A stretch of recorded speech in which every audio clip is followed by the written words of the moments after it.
अस्सलाम वालेकुम dear students. आज का हमारा लेक्चर है असर कीमत जो होता है, ये मजमुआ होता है आपके पास इस्तबदाली असर और असर आमदनी का।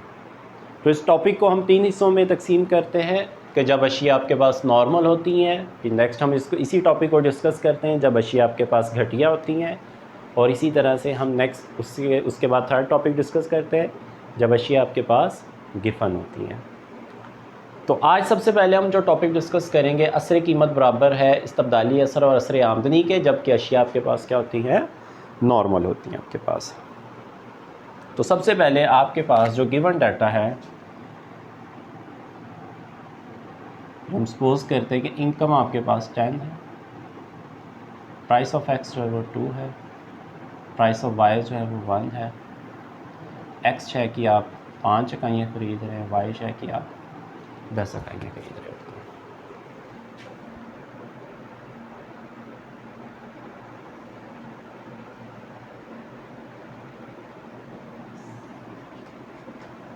एक्स है, वाई है, origin, X axis Y axis origin, यहाँ पे आ जाएगा एक्स है और इधर आ जाएंगे वाई है आपके पास। ठीक है, तो इनकम अगर 10 है, प्राइस ऑफ एक्स 2 है, प्राइस ऑफ वाई 1 है, तो आपके पास बजट लाइन बनेगी 5 और 10 के तहत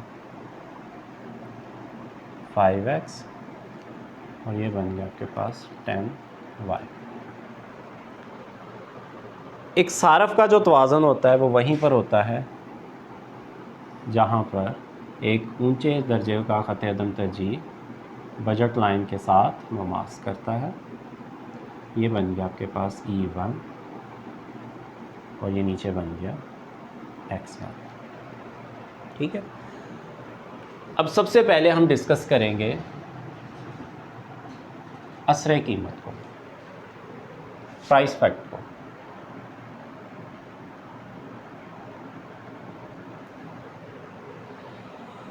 असर कीमत में ये होता है कि कीमत में तब्दीली की वजह से सारफ के तवाज़न में क्या तब्दीली होती है। जब अशिया आपके पास नॉर्मल होती है तो यहाँ पर कानून तलब अप्लाई होगा। जब चीज़ें सस्ती होती हैं तो हम ज़्यादा ख़रीदते हैं, और जब चीज़ें महंगी होती हैं तो हम कम ख़रीदते हैं।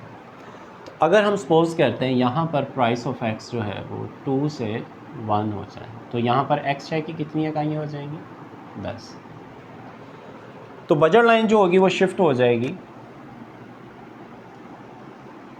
आगे की तरफ।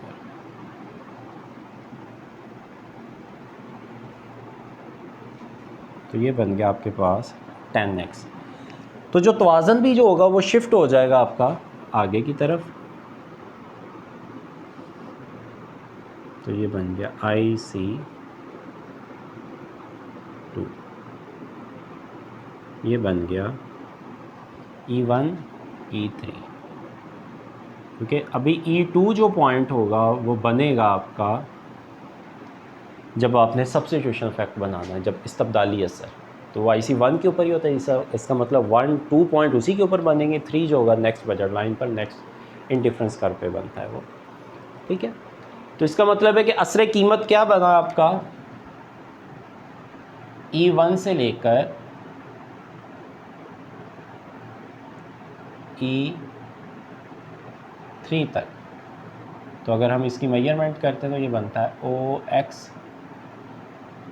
Minus OX1। क्योंकि नॉर्मल अशिया थी, चीज़ सस्ती हुई तो हमने ज़्यादा ख़रीदी, महंगी होगी तो हम कम खरीदेंगे। ठीक है, उसके बाद हम डिस्कस करते हैं इस्तबदाली असर को, सब्स्टिट्यूशन फैक्ट।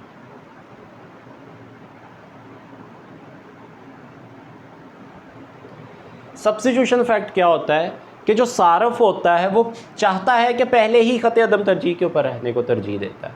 उसकी कीमत एक्स शेयर की कीमत में कमी की वजह से जो उसकी हकीकी आमदनी में इजाफा हुआ होता है वो उस अजाफे को कबूल नहीं करता, उसके इजाफे को कैंसिल करता है, वो कम करता है। वो कम कैसे करता है, ये जो नई बजट लाइन बनी हुई होती है इसके बिल्कुल एक पैरा लाइन बनाता है।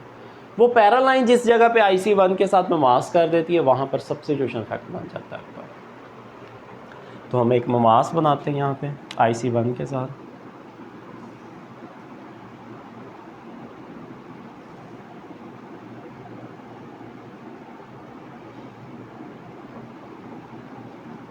तो ये बन गया आपके पास E2 पॉइंट और ये नीचे आ गया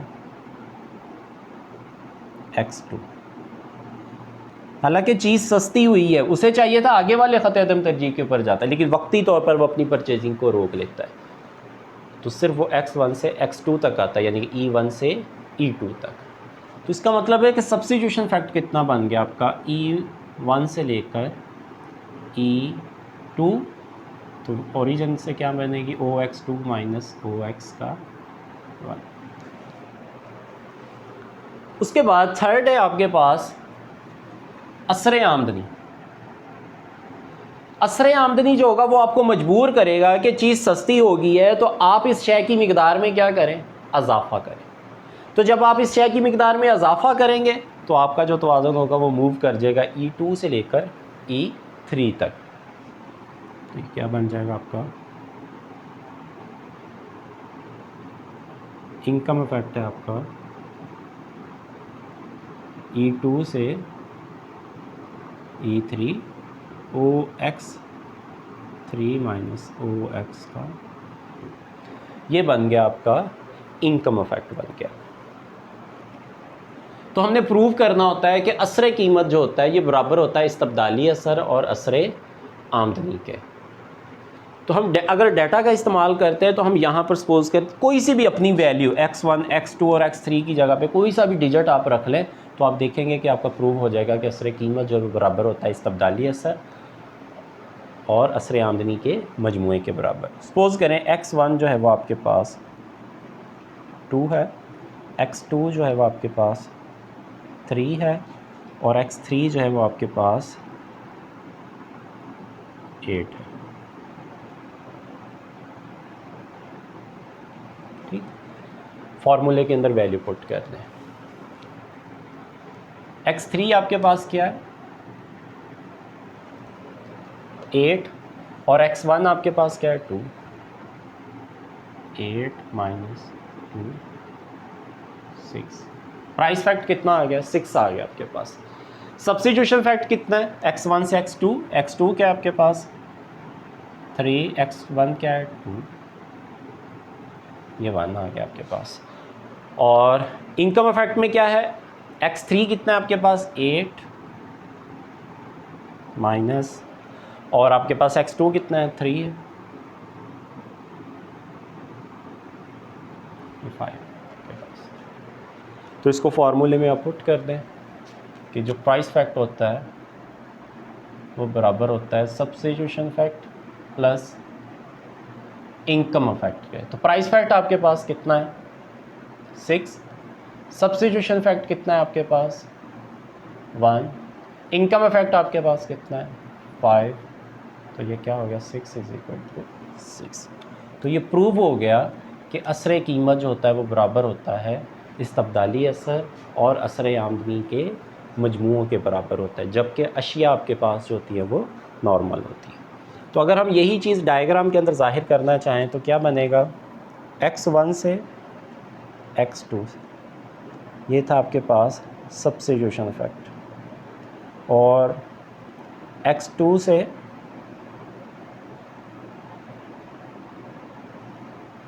X3 ये था आपके पास इनकम इफेक्ट,